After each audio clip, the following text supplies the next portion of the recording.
My dear students, मैं हूं Meenakshi from वेम एकेडमी क्लासेस नासिक।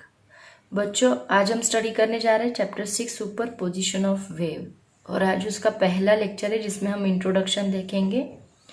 लेकिन इसके पहले मैं आपको बता दूं, इसके पहले का जो चैप्टर है चैप्टर नंबर 5 ऑसिलेशन, वो आप ज़रूर देखें। उसमें जो टॉपिक हमने स्टडी किया है सिंपल हार्मोनिक मोशन, उसके ऊपर ये चैप्टर बहुत ज़्यादा डिपेंड है। तो सबसे पहले वो टॉपिक स्टडी करो, उसके बाद ही superposition of wave study करो। तो चलो बच्चों स्टार्ट करते हैं आज introduction superposition of wave. सबसे पहले वेव्स क्या होती है, बहुत ही इमेजिनरी कंसेप्ट है इस चैप्टर में, तो आपको बहुत ज़्यादा कंसंट्रेट करना होगा।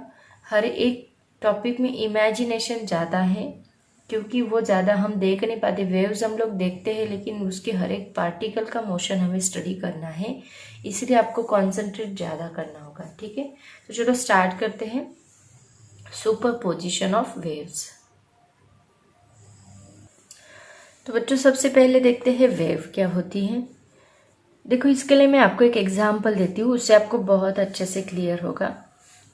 कंसिडर करते हैं ये एक तालाब है, ठीक है, और इनिशियली ये तालाब के जो पार्टिकल्स है सभी पार्टिकल्स रेस्ट पोजीशन में है, मतलब कोई भी पार्टिकल हिल नहीं रहा, पूरा प्लेन सरफेस है, ऐसे हम लोग कंसिडर करते हैं। और हम लोगों ने क्या किया, एक स्टोन लिया और स्टोन को तालाब के एग्जैक्टली बीच में ऐसे पुट किया, मतलब ऐसे फेंका आपने स्टोन को।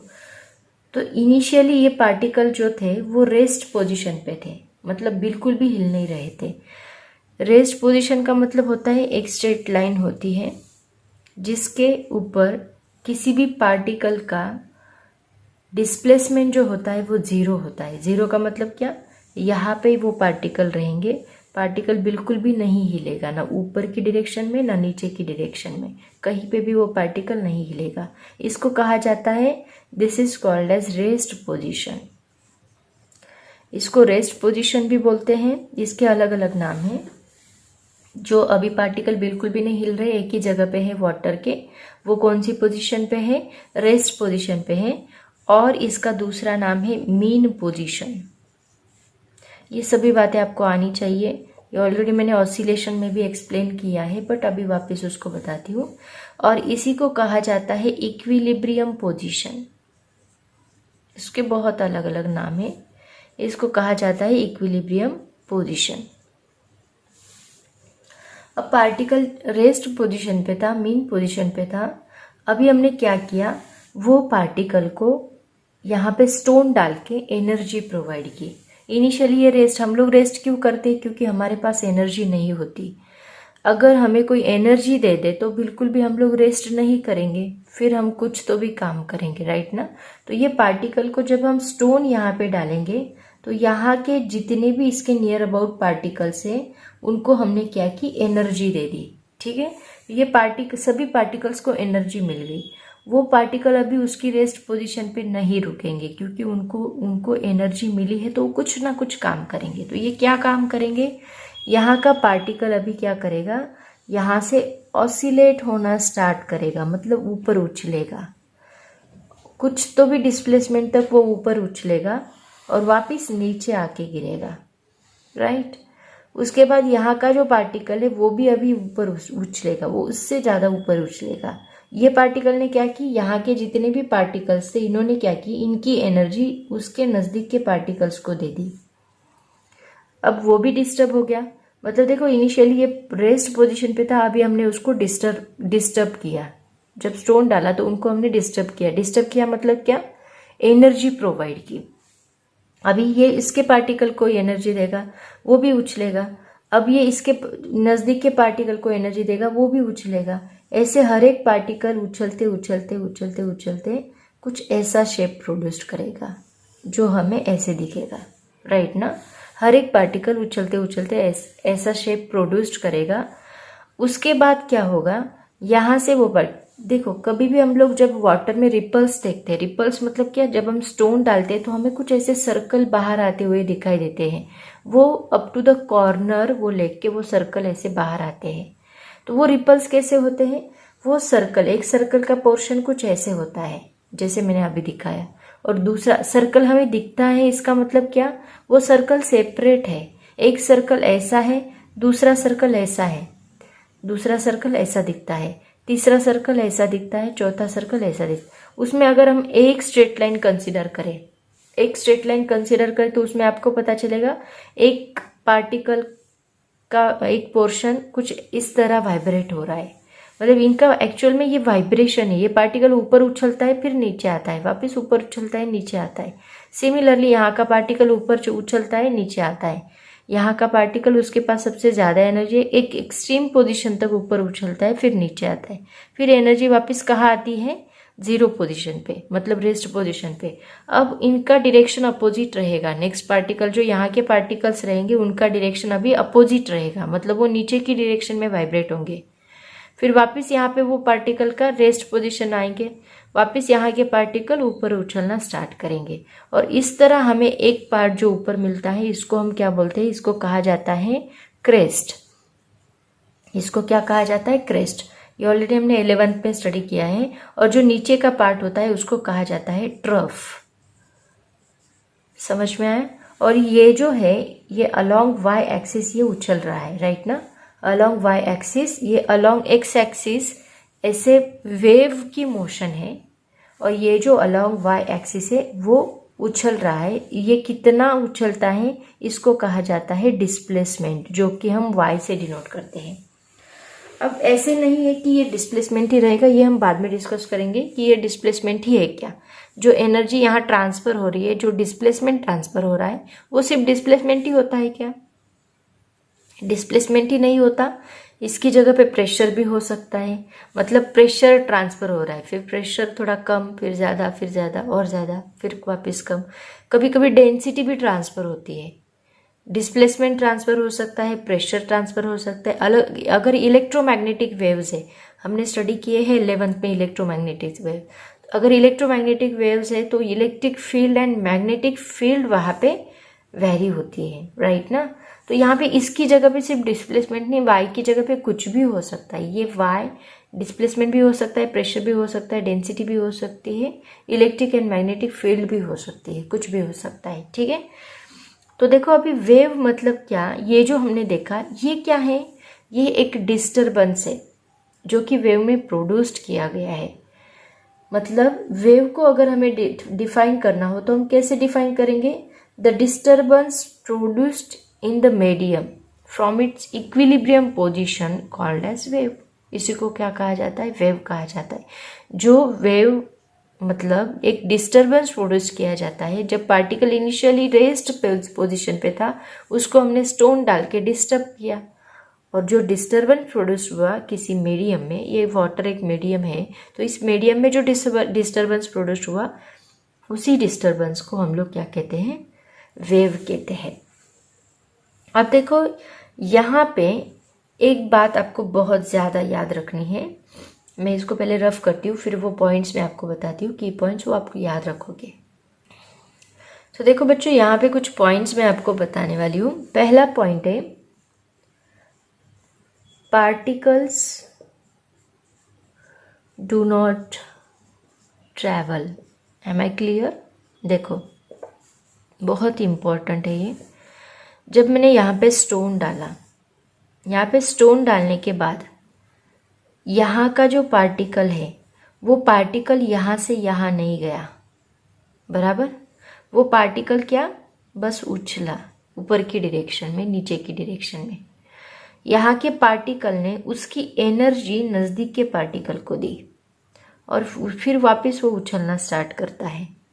यहाँ का पार्टिकल उसकी एनर्जी वापस उसके नज़दीक के पार्टिकल को देता है, वो उछलना स्टार्ट करता है। ऐसे उछलते उछलते पार्टिकल उसकी एनर्जी ट्रांसफ़र कर रहा है। वो पार्टिकल खुद ट्रैवल नहीं हो रहा है, पार्टिकल वहाँ का वहीं पे है, लेकिन उसकी एनर्जी वो ट्रैवल कर रहा है, वो खुद यहाँ पे ट्रैवल नहीं हो रहा है। सो पार्टिकल्स डू नॉट ट्रैवल, ये बहुत इंपॉर्टेंट बात यहाँ पे है। तो क्या ट्रैवल हो रही है, क्या ट्रांसफ़र हो रही है, सेकेंड पॉइंट वही आएगा कि energy of particles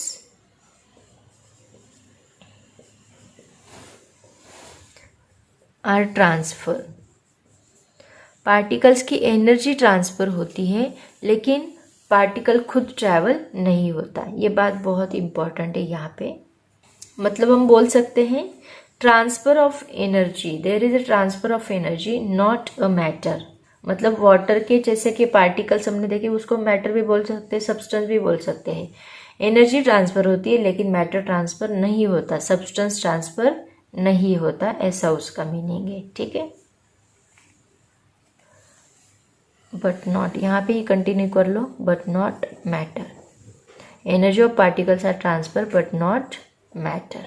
second point. Third point आएगा पार्टिकल्स ऑसिलेट। पार्टिकल कहाँ से ऑसिलेट होते हैं, मैंने आपको बताया। पार्टिकल्स ऑसिलेट, वाइब्रेशन जो वाइब्रेट करे उसको हम क्या बोलते हैं, ऑसिलेशंस बोलते हैं। Particle oscillates from its mean position. कहाँ से ऑसिलेट करते हैं, फ्रॉम इट्स मीन पोजीशन, उसी को हम बोलते हैं इक्विलिब्रियम पोजीशन। राइट, ये थर्ड पॉइंट आएगा। फोर्थ पॉइंट, वेव क्या होती है, वेव की definition. Wave is a energy, wave एक एनर्जी है जो ट्रैवल करती है। Wave is a energy which travels. Particle travels हुए क्या, बिल्कुल भी नहीं। तो क्या ट्रैवल हो रहा है जिससे वेव बन रही है, एनर्जी ट्रैवल हो रही है। Wave is a energy which travels, या फिर हम बोल सकते हैं उनकी मोशन। मोशन मतलब वेलोसिटी आई, वेलोसिटी मतलब स्पीड आया, स्पीड आया मतलब मोमेंटम आया। Wave is a momentum which travels, ऐसे भी हम लोग बोल सकते हैं wave is a momentum which travels, या फिर हम बोल सकते हैं wave is a disturbance. Wave is a disturbance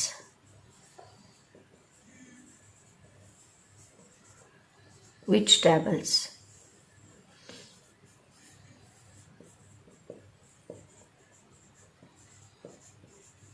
या फिर हम बोल सकते हैं the disturbance from equilibrium position called as wave, ऐसे भी हम लोग बोल सकते हैं।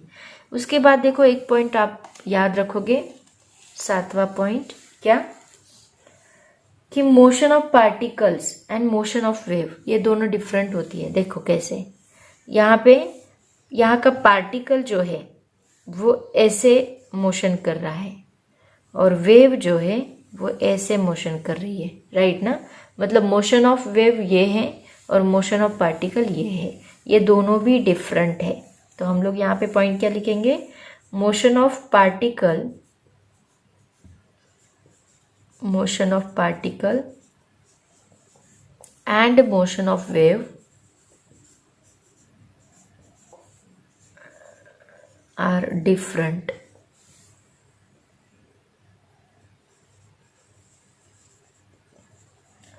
तो ये कुछ पॉइंट्स है वेव से रिलेटेड, ये आपको याद रखने हैं। It is very very important here.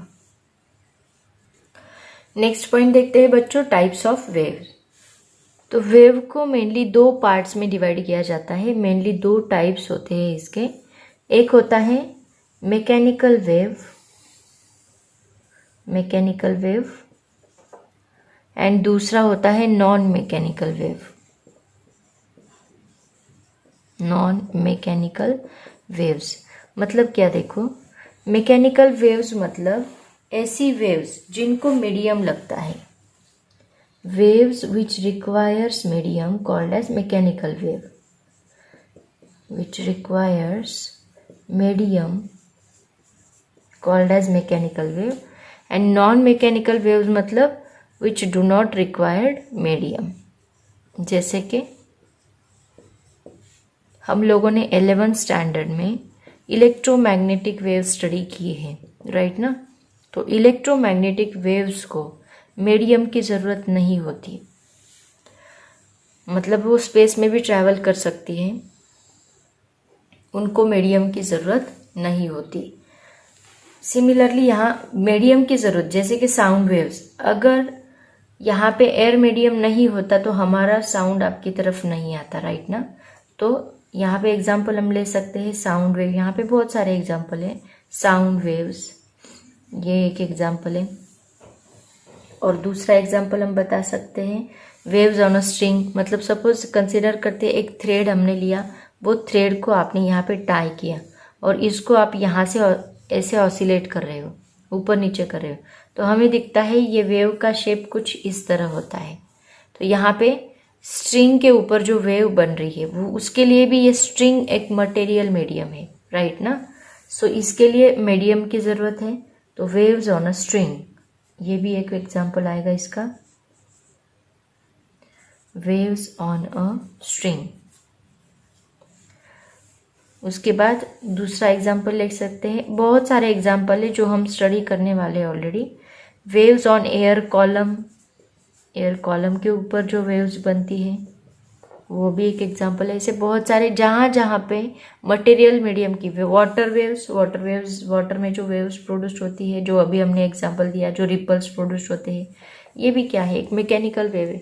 मतलब जहाँ पे मीडियम ज़रूरी है वहाँ पे मैकेनिकल वेव्स होती है, और जहाँ पे मीडियम की ज़रूरत नहीं है उनको ही इलेक्ट्रोमैग्नेट, नॉन मैकेनिकल वेव्स का दूसरा नाम ही इलेक्ट्रोमैग्नेटिक वेव्स है, जिनके लिए मीडियम की ज़रूरत नहीं है। ठीक है, तो ऐसे दो टाइप्स में इसको डिफाइन किया है। और भी अलग टाइप्स वाइब्रेशन के ऊपर भी डिपेंड करते हैं, वो भी हम देखते हैं क्या होता है। उसके बाद देखते हैं types of waves depends on the vibration, मतलब वाइब्रेशन के बेसिस पे कौन सी वेव्स डिफाइन की है, डिपेंड्स ऑन द वाइब्रेशन। तो कौन सी वेव्स है, देखो दो टाइप की वेव्स होती है यहाँ पे। एक होती है ट्रांसवर्स वेव, ऑलरेडी हमने इसके बारे में स्टडी किया है 11th में, थोड़ा सा इंट्रोडक्शन लेते हैं। और दूसरा होता है लॉन्जिट्यूडिनल वेव, लॉन्जिट्यूडिनल वेव्स। देखो ट्रांसवर्स वेव्स मतलब पार्टिकल, अभी यहाँ पे हमने देखा एक ऐसी वेव देखी, राइट ना, तो ये पार्टिकल का जो वाइब्रेशन है, वेव की मोशन ये है, this is the wave motion and this is the particle motion. तो यहाँ पे पार्टिकल का वाइब्रेशन कैसा है, देखो ये वेव की मोशन और ये पार्टिकल की, ये वेव की मोशन और ये पार्टिकल की, दोनों क्या है, एक दूसरे को परपेंडिकुलर है।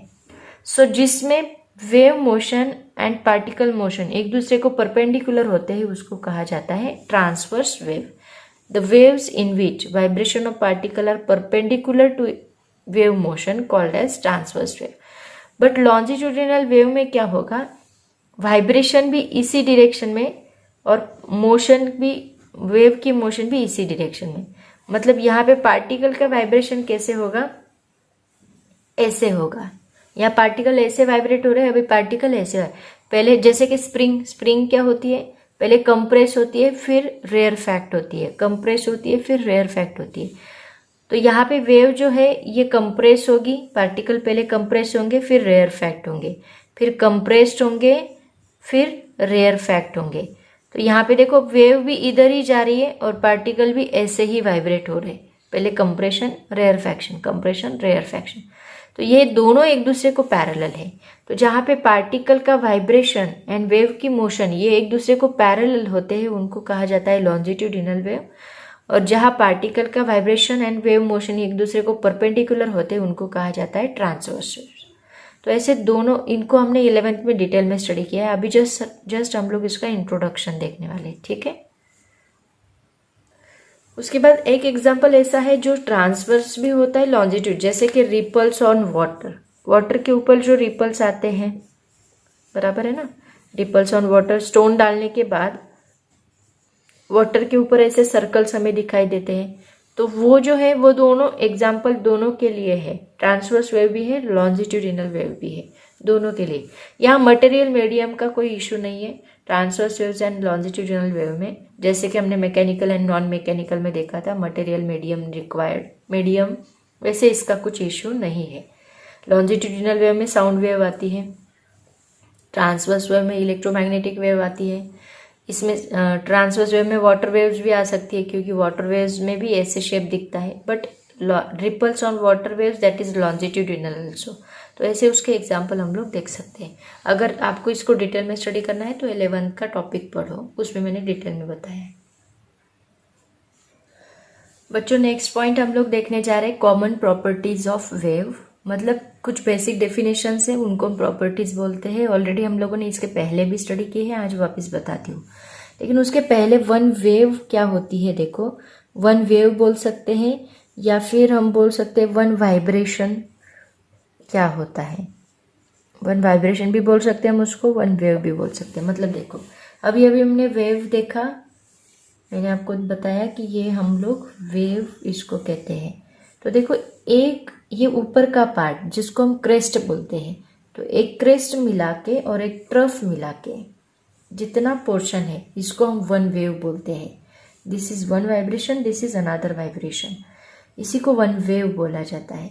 मतलब इसमें देखो ये टोटल डायग्राम में कितनी वेव्स दिख रही है हमें, दीज आर 2 वेव्स, ठीक है। अब ये जो एक्स एक्सिस होता है इस डायरेक्शन में, ये उसकी पोजीशन दिखाता है, वेव की पोजीशन दिखाता है। और वाई एक्सिस क्या दिखाता है, पार्टिकल का डिस्प्लेसमेंट। बस पार्टिकल का डिस्प्लेसमेंट ही नहीं दिखाएगा, वो बहुत मतलब इसमें प्रेशर भी हो सकता है, जैसे कि मैंने आपको बोला डेंसिटी हो सकती है, प्रेशर हो सकता है, कुछ भी हो सकता है। तो यहाँ पे वन वेव क्या है ये आपको पता चला। अब इसी से रिलेटेड कुछ डेफिनेशंस मैं आपको बताती हूँ। तो इसमें सबसे पहली डेफिनेशन है पीरियड, और इसी को कहा जाता है टाइम पीरियड। टाइम पीरियड भी बोला जाता है, पीरियड भी बोला जाता है, उसी को हम लोग टी से डिनोट करते हैं। इसकी डेफिनेशन देखो क्या exactly, time required to complete one vibration और वन ऑसिलेशन। वन वाइब्रेशन बोल सकते हैं या फिर वन ऑसिलेशन बोल सकते हैं या फिर वन वेव बोल सकते हैं, ठीक है।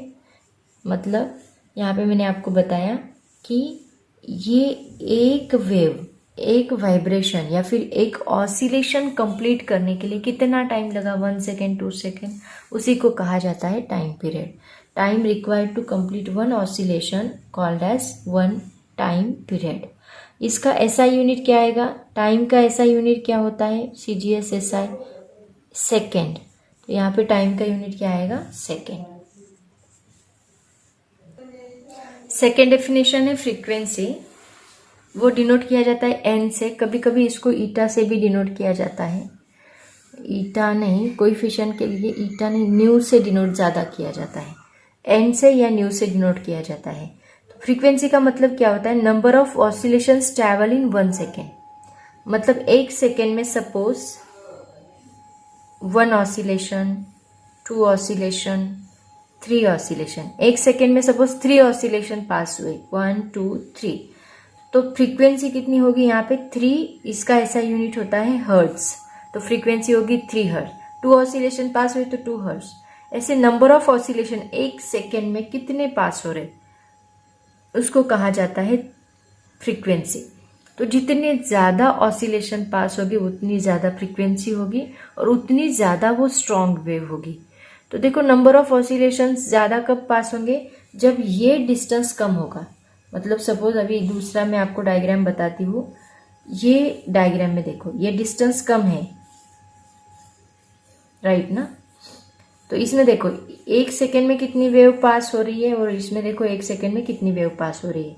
इसमें 3 वेव और इसमें 1 2 3 4 5 6 7 8, इसमें 8 वेव्स, तो इसकी फ्रीक्वेंसी क्या रहेगी 8 hertz.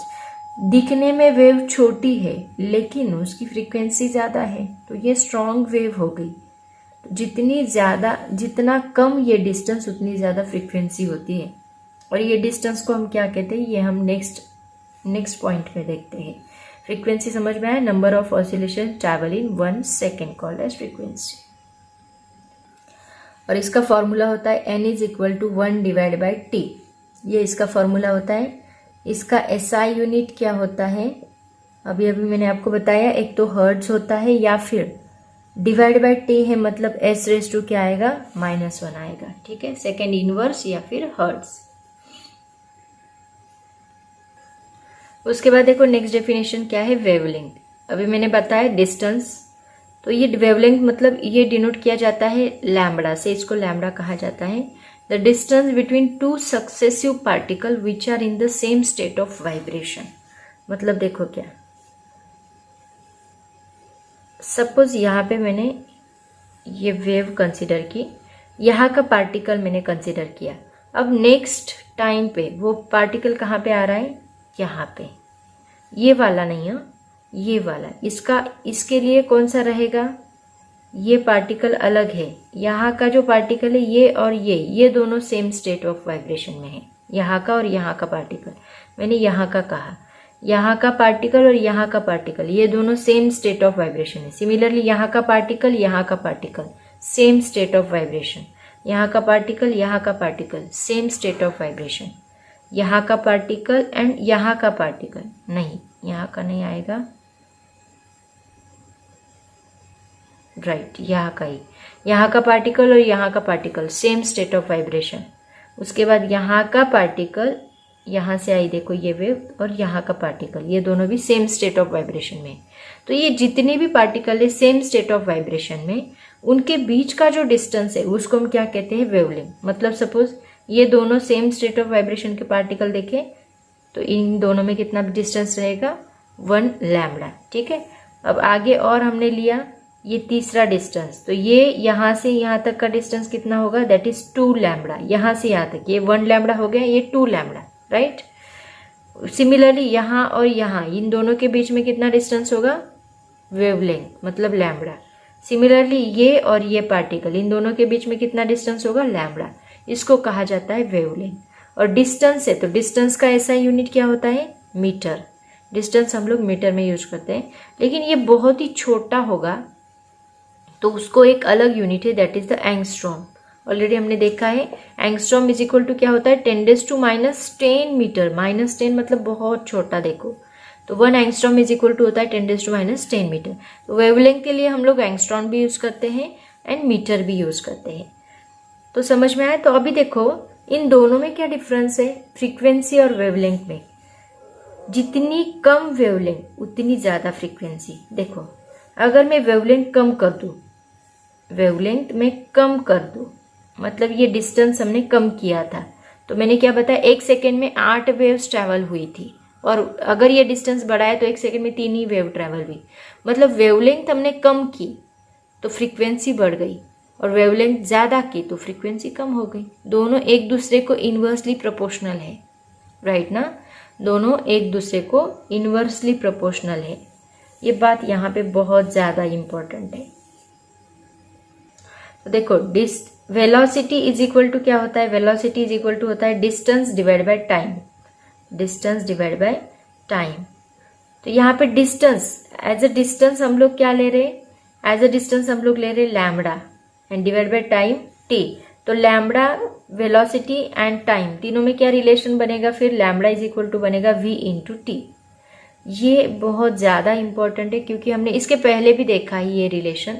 Lambda is equal to होता है वेलोसिटी इंटू टाइम, राइट ना, frequency into time, sorry velocity into time.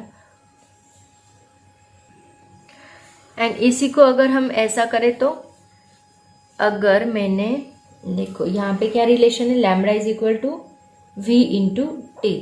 ये t को मैं इधर शिफ्ट कर दूँ तो ये डिवाइड बाय t बनेगा, और 1 डिवाइड बाई टी क्या होता है, फ्रीक्वेंसी होती है। सो v इज इक्वल टू हमें क्या मिलेगा, n इंटू लैम्बडा। तो ये भी एक रिलेशन हमने देखा है 11th स्टैंडर्ड में। ये भी याद रखो, ये भी याद रखो, दोनों याद रखो, कहीं पे भी हम लोग इसको यूज कर सकते हैं। ये अलग अलग बातें आपको पता होनी चाहिए, this is just the introduction part, but ये सभी बातें आपको पता होनी चाहिए। नेक्स्ट डेफिनेशन है वेलोसिटी। वेलोसिटी मतलब क्या, distance covered by wave per unit time. 1 second में वेव ने कितना डिस्टेंस ट्रैवल किया है, that is the velocity. Already इसका फॉर्मूला हमें पता है। तो डिस्टेंस को हम लोग किससे डिनोट करते हैं, लैम्बडा से भी डिनोट करते हैं। तो लैम्बडा डिवाइड बाई टी हमने ऑलरेडी फॉर्मूला स्टडी किया, और इसका ऐसा यूनिट क्या बनेगा फिर वेलोसिटी का, दैट इज मीटर पर second. Distance divide by time मतलब मीटर पर सेकेंड।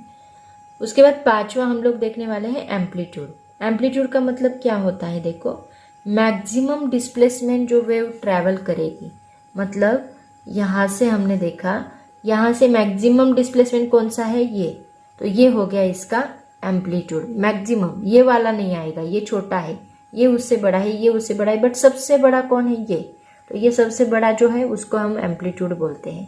तो एम्पलीट्यूड का मतलब होता है, ये डिनोट किया जाता है ए से, maximum displacement covered by the particle और maximum vibration covered by the particle. Maximum displacement of the particle,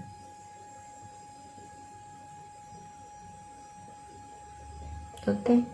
और डिस्प्लेसमेंट है तो इसका एसआई यूनिट क्या रहेगा, मीटर ही रहेगा। SI unit is metre, okay. तो देखो बच्चों, ये कुछ इससे रिलेटेड बेसिक कॉन्सेप्ट्स थी, जो आगे और भी हम लोग कुछ डेफिनेशंस देखेंगे इससे रिलेटेड। सभी डेफिनेशंस आपको पता होनी चाहिए, ठीक है। अब इसी से रिलेटेड कुछ क्वेश्चंस उन्होंने आपके नोट्स में डाले हैं, वो भी देख लेते हैं। क्या क्वेश्चंस डाले हैं देखो। पहला क्वेश्चन देखो, what happens when a wave propagate. Wave propagate होना मतलब क्या, वेव ट्रैवल होना। वेव ट्रैवल कब होती है, जब डिस्टर्बेंस प्रोड्यूस होता है। तो वेव प्रोपोगेट होना मतलब क्या देखो, when a wave propagates it produces disturbance और oscillates in the medium which result into transfer of energy. Already मैंने आपको बताया वेव ट्रैवल होती है, मतलब क्या ट्रैवल होता है, एनर्जी ट्रांसफर होती है, राइट ना। उसके बाद नेक्स्ट क्वेश्चन देखो क्या है, what are mechanical waves. Mechanical waves मतलब क्या होता है। ऑलरेडी मैंने आपको बताया जिनको मटेरियल मीडियम की जरूरत होती है उनको मैकेनिकल वेव्स कहते हैं। तो यहाँ पे देखो 3 पॉइंट्स उन्होंने डिस्कस किए हैं। A mechanical wave is a disturbance produced in an elastic medium.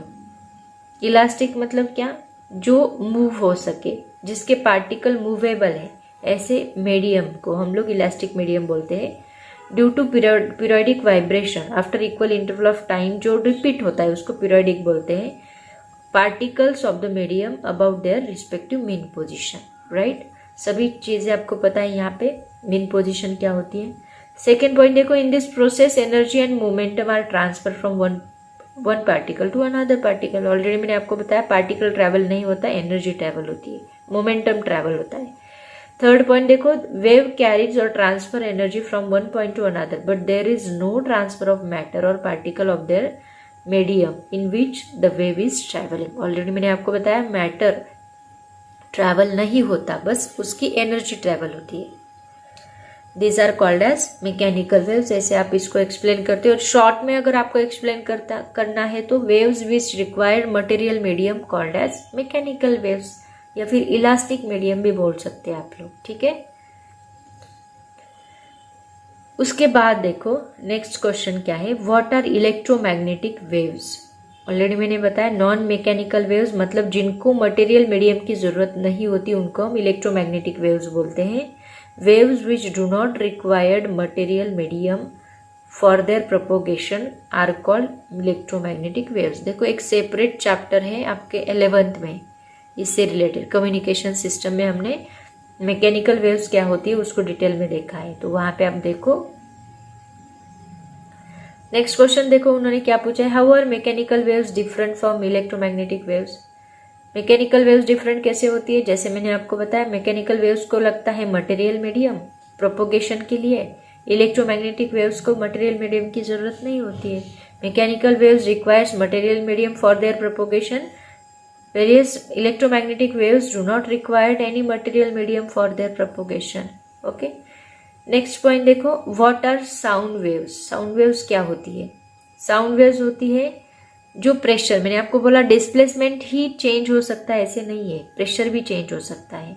तो साउंड वेव्स मतलब जो प्रेशर क्रिएट करती है। Pressure wave consisting of compression and rarefaction, ये लॉन्जिट्यूडिनल वेव्स होती है। लॉन्जिट्यूडिनल वेव्स में कैसे कंप्रेशन एंड रेयरफैक्शन होता है, तो वो प्रेशर की वजह से होता है। जब हम बात करते हैं पार्टिकल के ऊपर प्रेशर आता है तो पार्टिकल कंप्रेस होते हैं, उसके बाद वापस रेयरफैक्ट होते हैं, वापस कंप्रेस होते हैं, ऐसे एनर्जी ट्रैवल करते हैं। So sound waves is a pressure waves consisting of compression and rarefaction traveling along the direction of propagation of wave. Okay.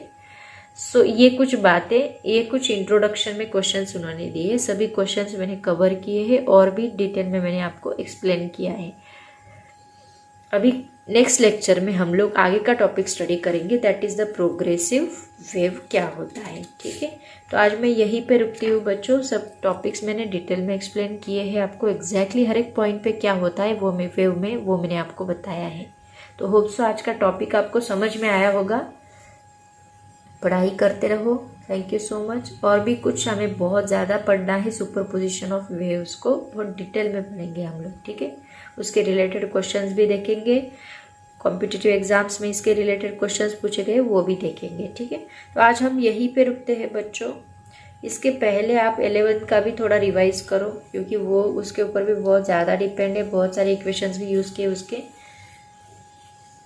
तो पढ़ाई करते रहो। Thank you so much and bye bye.